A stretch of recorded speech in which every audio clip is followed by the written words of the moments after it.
Welcome back to the CBJ show. If you're new and you want to know what CBJ stands for, well, we usually have three hosts: Cam, myself, Brandon, and Jason. Fortunately, Cam will not be with us live, but he has a pre-recorded NHL segment that we will uh, share with you as well. So that's what CBJ stands for. This week, this week's episode, we're going to talk about NBA, NFL, NHL, and the recaps, what's happening. We're going to have a lot of discussions and predictions and more, all on episode 10 of the CBJ show. That's it for me and my quick little intro. I'm going to send it off to Jason for a quick NBA report. Okay, we are now in the NBA Finals. Last episode, we were in the conference finals. We're in the East. The Heat led the Celtics 3-2. In the West, the Lakers led the Nuggets 3-1. The Heat ended up winning Game 6 against Celtics to advance to the NBA Finals, as well as the Lakers winning Game 5 to advance to the NBA Finals as well. This means that LeBron James will be taking on his former team, the Miami Heat. So far, the Lakers lead 3-2 with Game 6 tonight on Sunday. More coaching news. Doc Rivers is no longer the head coach of the LA Clippers, is now coaching the Philadelphia 76ers, who were coached by Brett Brown last season. That'll do it for the brief NBA update, and now we will head on to an NHL update with Cam. All right. Thanks, Cam, for that NHL update. We missed you here in person, but still glad you can join us in some way. My NFL update is going to be much longer than NBA and NHL because I have to talk about all the injuries. I like it though. We've had so many injuries from QBs to wide receivers to defense to players getting COVID and also coaches. It's been a roller coaster of weeks from the last episode we've had. And the biggest news is both Pats and Titans have had positive COVID-19 tests. As you probably heard from Adam Schefter, Field Yates, and Ian Rappaport, they've all reported that those teams have had positive cases, and those teams are doing well to close the facilities, having virtual meetings, and trying to keep as limited people tested positive as possible. This week, this morning, you may have heard the news. Week 5 is going to started Thursday. The Patriots game against the Broncos got moved to Monday, but this is a new update this morning. That game has been shifted to week 6. That's the Patriots' bye, so they will have a bye this week along with the Broncos, and schedule later is up in the air as teams have different byes. We may see for the first time a week 18 with all the extra games, so we'll talk about that later, either in this episode or a future episode, if the NFL should include an extra week to help with these extra games that getting postponed.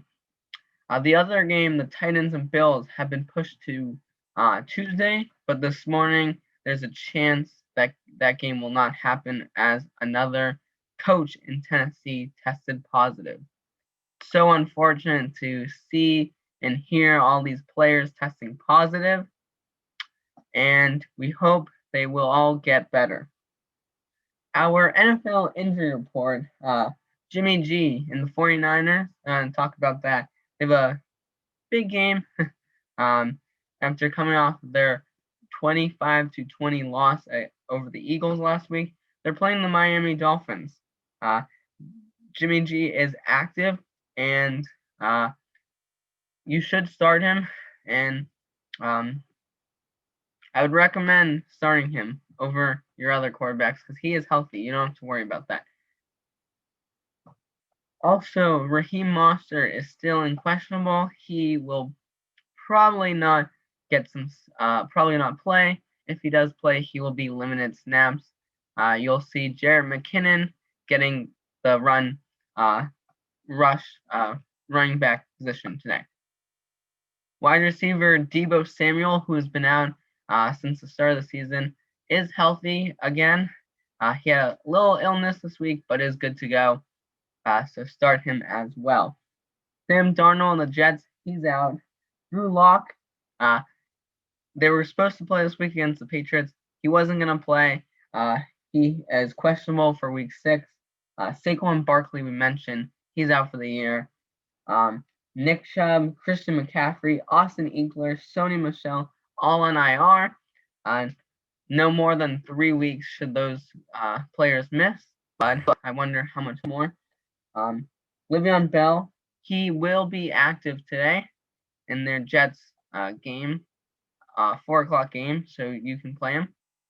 Michael Thomas is questionable still. Julio Jones is out. That is tweeted by Adam Schefter this morning. Chris Godwin missed Thursday night's football game against the Bucs and probably will be out for week 6. Devontae Adams is questionable. AJ Brown also questionable, but because their game is on Tuesday, I would expect him to play. Cortland Sutton for the Broncos is on IR. Chase Young, defensive end for Washington football team, is out. Probably won't play, but we'll probably see him active by next week. And those are just some of the list of who's been injured for this week. Week 2, week 3, and week 4, we've seen so many injuries. And one of the things is no preseason has impacted injuries. So I wonder how many more injuries we'll see. Hopefully, with all the bye weeks and the positive COVID tests and the reschedule of games, you still are able to play fantasy football. It's definitely a weird season, but we're going to continue. NFL is trying its hardest to continue playing games. And like I mentioned earlier, those games in the future will be determined when it will be played. And that will do it for my NFL update. Gonna be joined by Jason in a sec to discuss NBA. All right, our first topic is what are our thoughts on the Lakers to wear the Kobe Bryant uniforms instead of their normal jerseys? We've seen them debut these jerseys earlier in the playoffs in the Trailblazer series, and they actually just wore them in Game 5 in the NBA playoffs. So, in the NBA Finals, excuse me. And Brandon, what do you think about the Lakers wearing the Kobe jerseys? Is this a good decision? Yeah, I think the Lakers wearing the Kobe jersey is definitely good. And it was so sad to see this past January. It was actually during the Pro Bowl of the NFL, if you remember. Around January, end of January was when Kobe Bryant died. He wore both 8 and 24 for the Lakers, the black and gold. And it's really nice to see the Lakers paying respect to a great legend. Yeah, definitely gotta agree. He's arguably one of the greatest Lakers of all time, if not the greatest in some people's opinions. Obviously, like Brandon mentioned, horrible event. I can't believe it's been like almost 9 months now, which is hard to believe. We've lost this legend for this long. So just honoring him, and I'm hoping like even though I do respect the Miami Heat, if the Lakers do win it, they're probably gonna show like a lot of dedication to Kobe, which as an NBA fan, I would really like to see. But just repping the Kobe jersey, it means a lot, not only to Lakers fans, but to NBA fans in general, just honoring this great. All right. Like both Jason and I mentioned, Kobe was such a great legend, and no matter who wins, Lakers or the Heat, both teams should and probably will pay respect to Kobe. Speaking of Game 6, which is tonight, just want to make it clear, this was filmed this Sunday morning, October 11th, early in the morning. So when we talk about fantasy football or any of our predictions, this is before any games happen. We just want to make that clear because some people have said, "Oh, you've said it after. That's not fair." So we just want to make that clear. But Jason, I'm gonna ask you, what do the Lakers need to do to close out Game 6? In my opinion, they need a third player to step up. We've seen LeBron and Anthony Davis drop 25 plus points in pretty much every game. There's only been like a few down games for them. They're always going to go off. But we need to see a third player show up, like we saw in game 5 at the end of the game.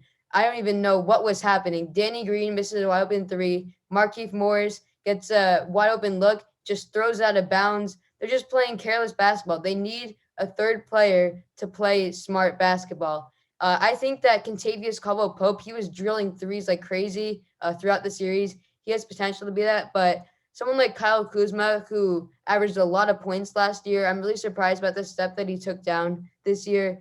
And I think Kyle Kuzma is the guy that needs to step up in game 6. Your thoughts, Brandon? Yeah, Kyle Kuzma and Caldwell Pope and like the others you mentioned, they need to step up. The Lakers aren't a two-man team.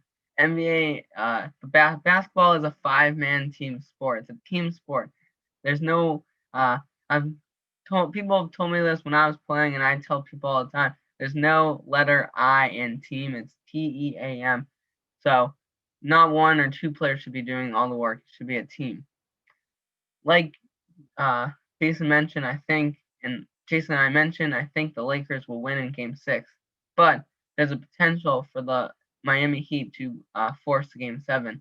And we saw against the Celtics series and the Bucks and the Raptors, before coming to the NBA Finals, they had only lost 3 games, which is really good. Even the Los Angeles Lakers did not lost more games than the Heat. Heat went up against the number 1 seed Milwaukee Bucks in the second round, only lost 1 game, and they lost 2 games to the Celtics.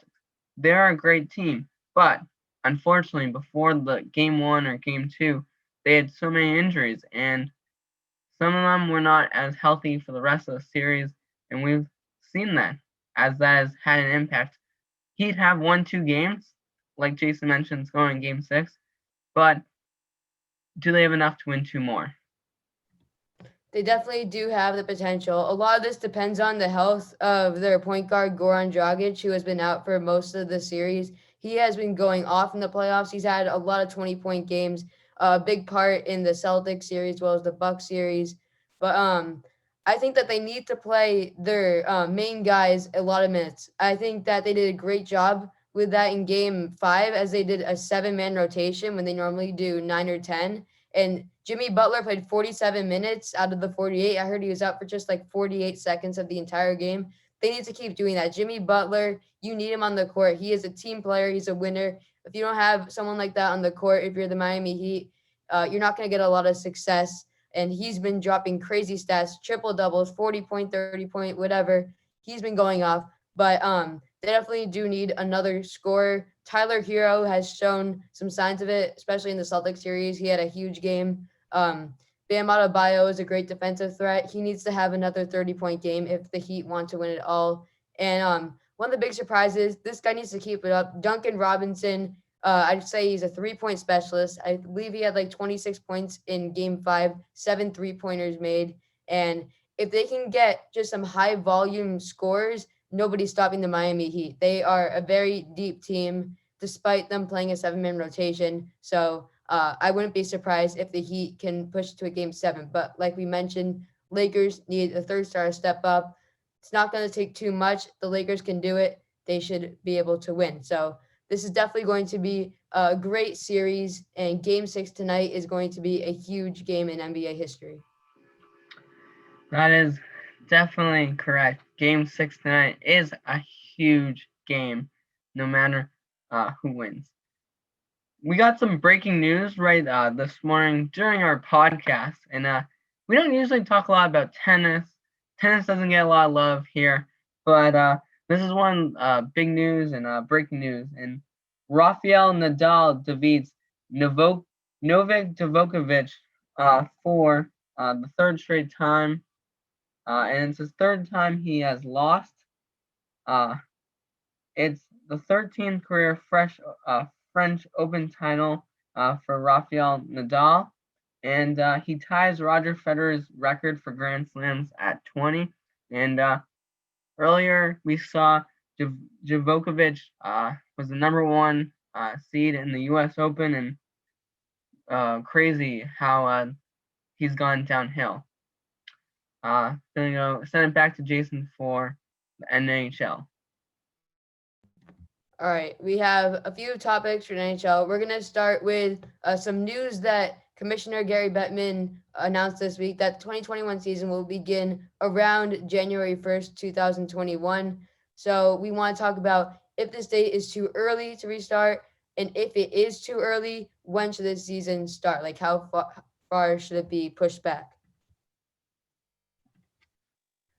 I would probably say January 1st is around good time. We've also heard ABC interviewed Adam Silver, commissioner of the NBA, for Game 3 this week, and he also said January 1st is their tentative date for the start of the season.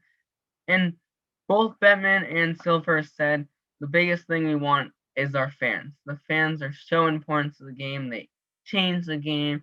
The crowd is just so much of the game. It's like how Seattle Seahawks talk about the fans as the 12th player. The fans are really that sixth player in basketball. Or you could say 11th and 12th, no matter if you count for one team or both. But January 1st may be a teeny bit early to have fans in the stands. If both leagues want to have fans, they need to push it back a little bit. One thing that comes in mind is how much farther you push back, and that forces everything else. NHL and NBA All-Star games are going to get pushed back. Are they really going to happen? Who knows? And then playoffs. We saw this year, the NBA Finals is still going on. It's ending in October. This is so unusual. It usually ends in June. We've never had it before. And playoffs were in September. It's just a different ball game. I think that is one concern about both Silver and Bettman is we want to have fans, so we need to wait until it's safe, but we also can't wait too long because then the season gets too long and playoffs start to go a little long, and the season's like 5-6 months, and it's a little long. Jason, your thoughts?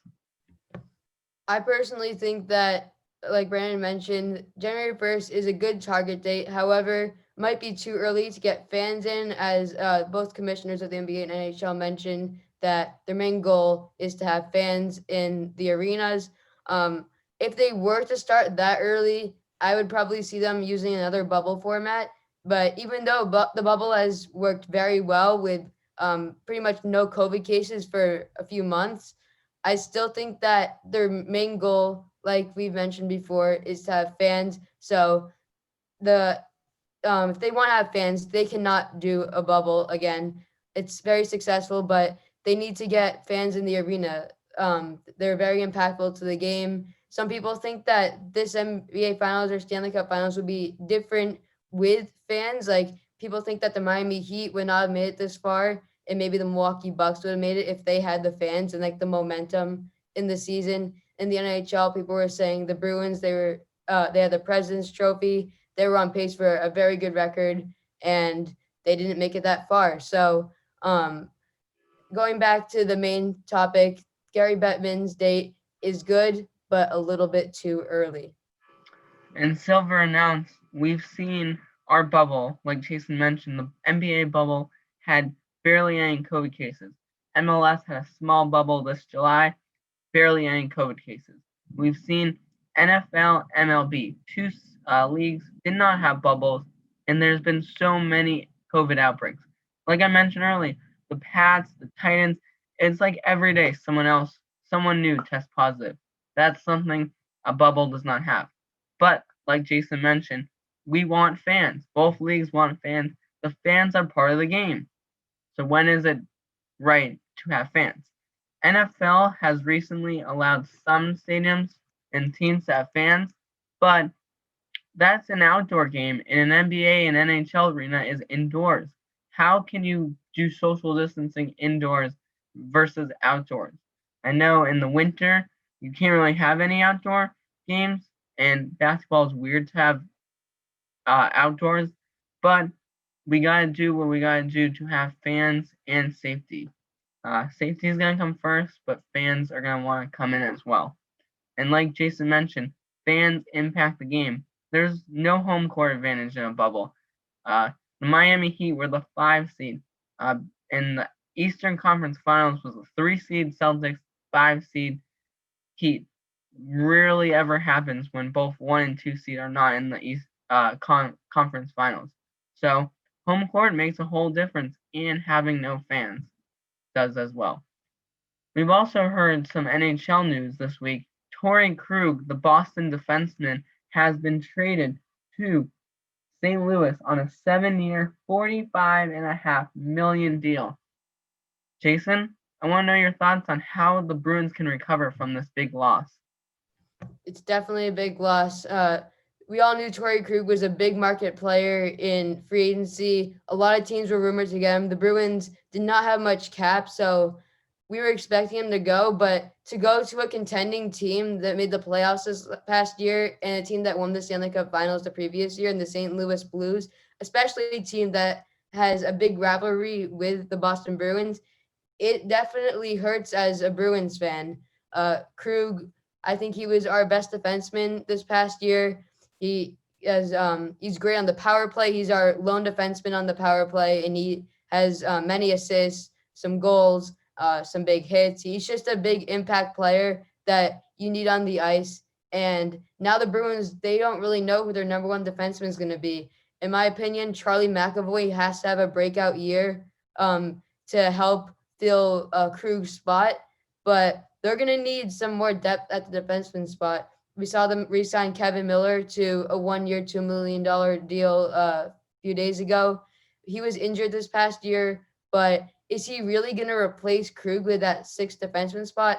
I don't really think so. They need to make some big moves. I don't think it's time to blow the team up just yet because of the great offense with line one. They call it the perfection line. Marchand, Bergeron, Pasternak, probably one of the best lines in hockey. And they just need to find that sixth defenseman spot. Does it mean making trades? Probably. Does it mean clearing some cap? Yes. So they just need to fill the spots. There's going to be some sacrifices made, but if the Bruins want to be back in Stanley Cup Finals contention, that is what they need to do. I 100% agree with you. Cap space is definitely big, and they need to find someone to replace him. Who is going to replace him? That is going to be the big question moving forward. MLB has not had any positive cases lately and was one of few leagues to not have a bubble, but they are still doing well. They finished the season, and the playoffs are going right now, almost over as well. Uh, we've had some predictions. I predicted the Dodgers to win. Jason predicted Astros in 7 over the Dodgers, and Cam, who cannot be here with us, as predicted Dodgers win in 6 games over the Rays. Jason, your thoughts? How come you chose the Astros, and what can they do to win? Well, the reason I chose them is because I think they can redeem themselves from the cheating scandal. I'm not really sure like what happened. Like we saw like all those firings with like Alex Cora, who was a member of the team. He was fired as the Red Sox manager, and the I think that the Astros, they need to prove to themselves that they can win without this quote unquote cheating. Um, Jose Altuve, he has looked amazing the past years. MVP candidate as always. I like Carlos Correa, George Springer. Those guys can hit a lot of home runs. And pitching has taken a hit this year, but they're looking at with the Yankees out and with a lot of those injuries this year. Astros have looked like the best team in the American League, and the Dodgers definitely a powerhouse team, bringing in Mookie Betts this offseason from Boston. But I think that the Astros are going to play out of their minds and prove to themselves that they can win it all. like Jason mentioned, Mookie Betts has was traded to the Dodgers this year, and I predicted the Dodgers to win. They were the best team in baseball this year, and unlike the NBA and NHL, they don't have a bubble, so being the number one seed does have an advantage. They get to play at their home stadium, and I think they are going to win, unlike the number one seeds in both the NBA and NHL. Moving on to the NFL, there's been big news this week. Head coach of the Texans, Bill O'Brien, Massachusetts native, has been fired by the Texans, and they went 0-4 to start the season. Deshaun Watson has not looked the same. What do you think? What has the gone wrong with the Texans organization this year? It's obviously been the DeAndre Hopkins trade. I mean, that was definitely huge loss for the Texans. Sure, they have Deshaun Watson. A lot of people think he's one of the best quarterbacks in football. J.J. Watt, one of the best defensive linemen in football. But DeAndre Hopkins, he is just a huge part. He was a huge part to the Texans' success in years past. He is able to catch like anything. He gets very little drops, and he's got like a big, tall body. He'll always catch it over those small cornerbacks, and it's just a big loss for Deshaun Watson. I will admit that he is trying his best. He played an amazing game last week against Minnesota. Fortunately, didn't come up on top, but Watson is making some unbelievable throws with the limited receiving core. They only have like Will Fuller, Kenny Stills, Brandon Cooks. Those guys are solid receivers, but they should not be like fighting for a number one spot as your top wide receiver. They need an elite receiver on that team. The defense has been all right. They need some work there, but I'm more concerned with Deshaun Watson's options because he is trying his hardest and he just doesn't have anyone to throw to. Yes, the loss of DeAndre Hopkins was huge for the Texans organization. Deshaun Watson just has not that big target to throw to anymore, and uh, teams can just target Will Fuller or other players that they wouldn't usually because they would be on Hopkins. And the Arizona Cardinals have taken full advantage of him. Kyle Allen has been really good. He was a rookie last year. He was phenomenal, and this year he's gotten better and has better weapons. And that NFC West has turned into a crazy division that you do not want to face. And unfortunately for the New England Patriots, they are going to face that division. We saw in week 2 they lost to the Seahawks. Russell Wilson, Tyler Lockett, Chris Carson and company, crazy offense. They'll have to do that against 49ers and Jimmy G, Raheem Mostert, uh, Debo Samuel, George Kittle. Their offense is crazy. Arizona with Allen and Hopkins, and the Rams with Jared Goff and his weapons. They did lose Todd Gurley this year, but that division is crazy.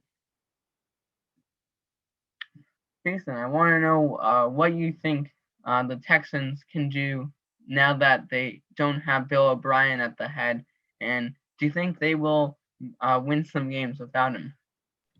It's very unlikely that they'll make the playoffs this year because the Colts have looked really good. They've had the best defense in football, and of course the Titans have played amazing. Ryan Tannehill has thrown so many touchdown passes this year. We've seen a breakout year from tight end Jonnu Smith after Delaney Walker getting cut by the team, and of course Derrick Henry tied with Aaron Jones of the Packers last year for leading the league in rushing touchdowns. That team has a stacked offense. Defense needs some work, but going back to the Texans, I don't see them winning more than like 7 games this year.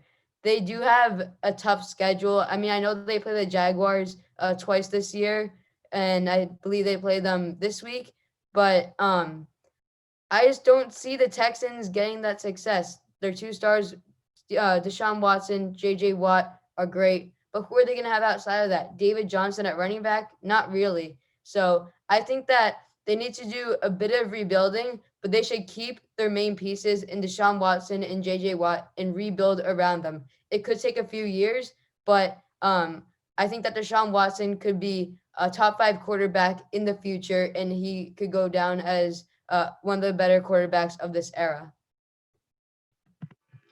David Johnson was good in Arizona, but he's not great. We hope you've enjoyed so far listening to this episode. And if you're new and you haven't checked out our Instagram, Jason, can you tell them where you can find us on Instagram? Yes, just follow us. It's called cbj.sports. We'll be posting on our story a lot of sports news, some updates on the podcast, and a lot of other things to do with sports. So make sure to follow that. It's cbj.sports. Awesome. Thanks, Jason. Yes, please follow us on Instagram. Please subscribe to both me and Jason's YouTube channel, or follow us on Apple Podcasts, Spotify, wherever you're listening. And if you've always been listening on YouTube or always listening on podcasts, why don't you try out the other one for a chance? It's sometimes nice to see our faces, and using the podcast is great for on the road. We're almost out of time, but we wanted to add a quick little MLS segment, mostly about the Revs. I've got my Revs shirt on. Go New England Revolution! They've got a game this afternoon, so our predictions were pre-game. I am going to predict a 2-1 win. The Revs are at NYCFC. They play at Yankee Stadium. Probably I would say the worst stadium in MLS. It's the tiniest, smallest stadium, soccer stadium, and you can't really play soccer in a baseball stadium. I predict 2-1 Revs, goal from Bo and Tajon Buchanan.